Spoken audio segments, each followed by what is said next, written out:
Muy buenas tardes televidentes, sean bienvenidos a una emisión más de Scena News, el noticiero de su confianza y el que siempre está de su lado. Gracias por estar con nosotros. Desde el lugar de la noticia con nuestros reporteros que ya están listos para informarle lo que sucede. Acompáñenos.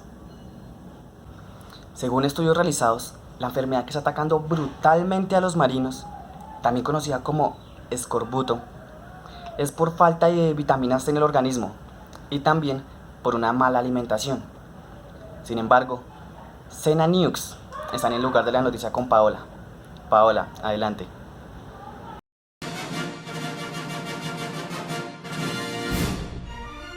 Gracias, Brian. Sí, tienes razón. La enfermedad de los marinos también es conocida como la enfermedad escorbuto, ya que esta se da por la llegada de los colonizadores. Pero esta enfermedad tiene otros nombres por cuales es reconocida, como la peste del mar, el mal de Holanda o la peste de los naos.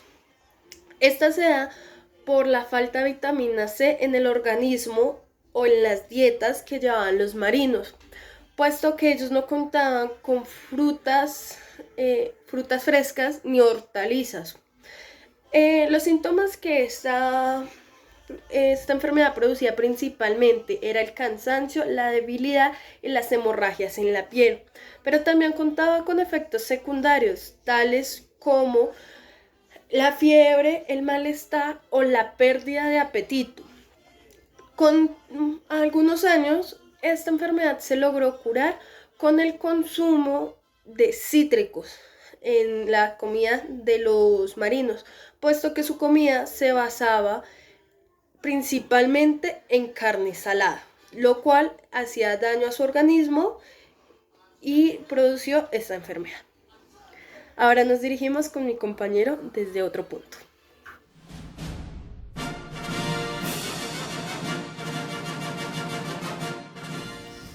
Gracias, Laura. Como lo indicaba, la enfermedad de los soldados es la adicción a la morfina, ya que este hace que su dolor sea más llevadero. Ahora, un soldado nos hizo un testimonio en el cual nos contaba su adicción y su experiencia con la morfina en la guerra. Lo que nos contaba era que este causaba un síndrome de abstinencia.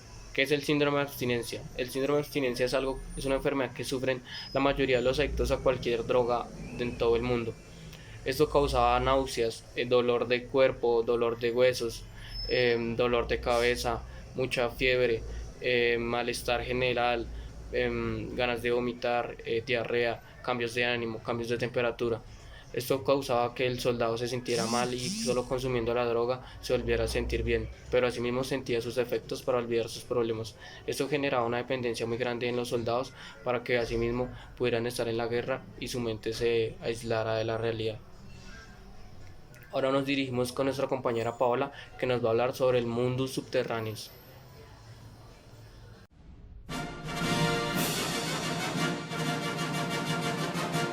Gracias, Esteban. Sí, como lo indicabas, el libro Mundos Subterráneos nos habla de las enfermedades de los mineros, pero más de las enfermedades en general y en otro sentido. Kircher, quien fue sacerdote jesuita, políglota, erudito, estudioso orientalista, de espíritus enciclopédico y uno de los científicos más importantes de la época barroca, fue quien creó desde 1664 a 1678 este libro. En uno de los capítulos, Imágenes del inframundo europeo, nos quiere relatar sobre las imágenes culturales del mundo material. En la mayoría de las sociedades que están compenetradas generalmente con otro de los posibles mundos espirituales, constituyéndolo de una manera unitaria que quiere expresarse de formas variadas, como lo es desde la discursiva, mitos y relatos, las iconográficas, petroglifos, esculturas o pinturas, las arquitectónicas, edificios religiosos o civiles y hasta las teatrales, representaciones o hechos heroicos. Más adelante nos habla que el globo terrestre está parcialmente hueco, con un fuego central, cavernas y canales, que esta última hipótesis es la defendida por Kircher. en este libro, Mundos Subterráneos. Estos canales o galerías sirven para la circulación de aguas, aire y fuego, y él los justificaba por la existencia de las fuentes termales, fuentes de calor y sobre todo volcanes y terremotos, los cuales ante los trabajadores de esta época eran los factores principales que afectaban en sus pulmones como contaminación. Por otro lado, tenían que la vida de un mundo inferior que llamamos infierno era el causante de todas estas enfermedades y labores, pesadumbres y trabajos que acá padecen sin descanso ni descontento alguno. Ahora pasamos con Brian al estudio.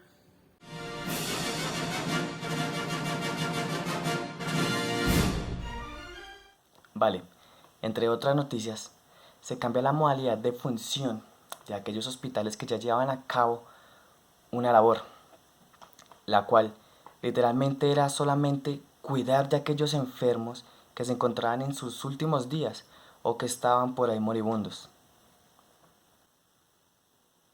Estos llamados hospitales ya venían funcionando prácticamente desde la Edad Media, pero no eran por ningún concepto un lugar de sanación.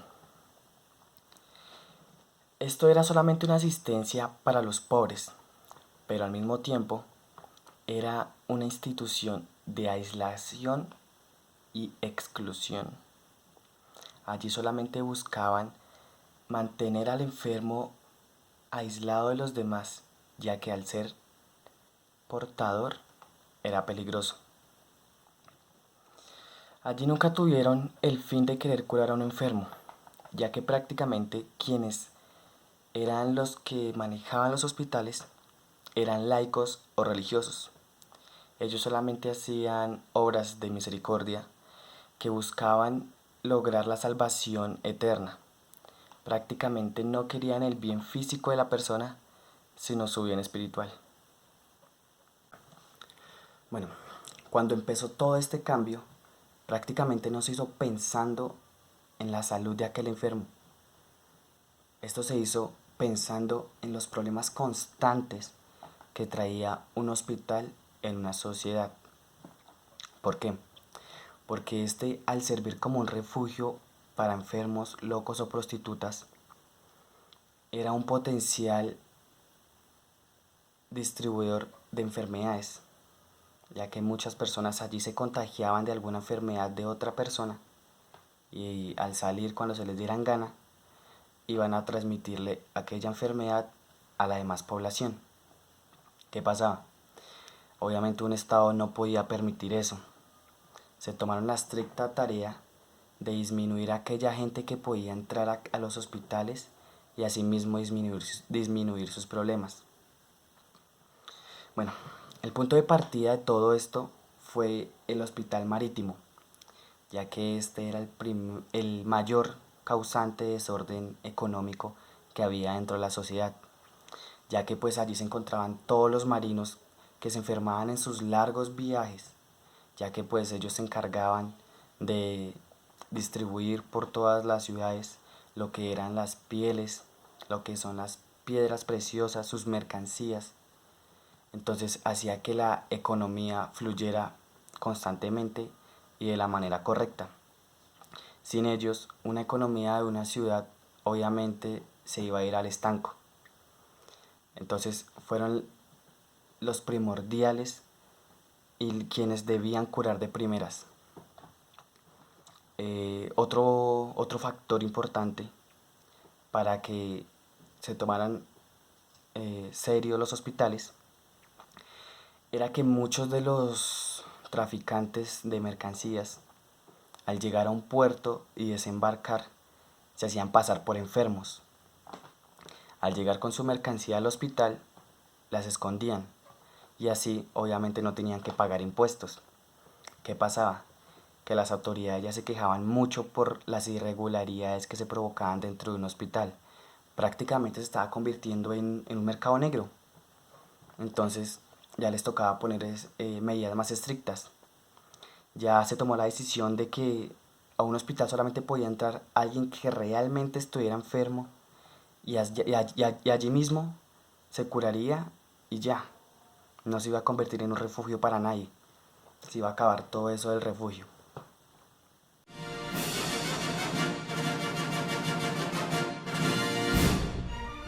Muchas gracias, Brian. Ahora informamos desde acá que los trabajadores estaban inconformes por sus horarios laborales y sus largas jornadas de trabajo. Esto llegó a unas protestas muy fuertes en las cuales desencadenaron en un acuerdo.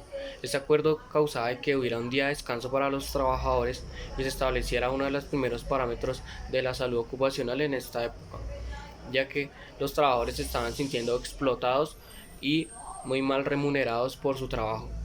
Esto estableció uno de las primeras reglas de descanso en los trabajadores. Gracias a esto podemos tener hoy en día nuestros días de descanso como vacaciones.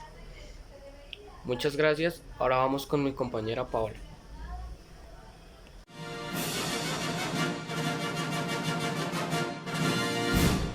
Mientras se veía lo de los descansos, a mediados del siglo XIX aparecen las primeras leyes del derecho del trabajo. Estas nacen como leyes de emergencia y regularizan su alcance y modo de aplicación fragmentarias aunque innovadoras. Estas fueron elaboradas frecuentemente ante la presión de las fuerzas obreras organizadas. Estas leyes fueron otorgados a los indígenas, los cuales se veían forzados a trabajar, y esto les dio un periodo de vida un poco más largo. Mientras tanto, el punto de partida del movimiento legislativo en los países industriales podría fijarse en la ley inglesa de 1802, sumamente imperfecta, pero que al menos admitió la regulación de las condiciones del trabajo y la protección de los niños. En Alemania se legisló sobre las condiciones de trabajo y seguro social. En Italia se legisló sobre el trabajo en menores. Y, mientras tanto, en España estaban con la creación del Instituto de Reformas Sociales en 1903. Por otro lado, en Estados Unidos estaba la creación de las oficinas de estadísticas de trabajo, y en el año 1940 se crea el Manifiesto Comunista del Derecho del Trabajo, que es el antecedente oficial de lo que hoy conocemos como el derecho laboral moderno. Entre estos derechos se ve la libertad del trabajo, lo cual tiene dos sentidos. El sentido positivo es la facultad que tiene cada persona de dedicarse al ejercicio de cualquier actividad lícita, y el sentido negativo, que se refiere a que nadie se le podrá obligar a trabajar en contra de su voluntad. Caso de incumplimiento del contrato de trabajo, no se podrá coaccionar ante el trabajador. Ahora pasamos con Laura. Adelante.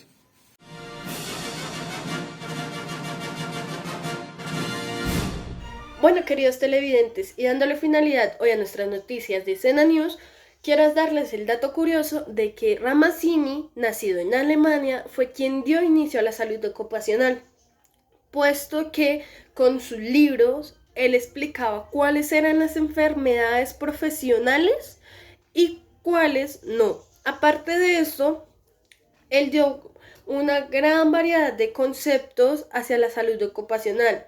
Pero el dato curioso aquí es que a él no se le tuvo en cuenta estos datos, puesto que por la naciente industria se centraron los científicos en la máquina y no en el humano, lo que significa que el trabajador iba a ser reemplazado.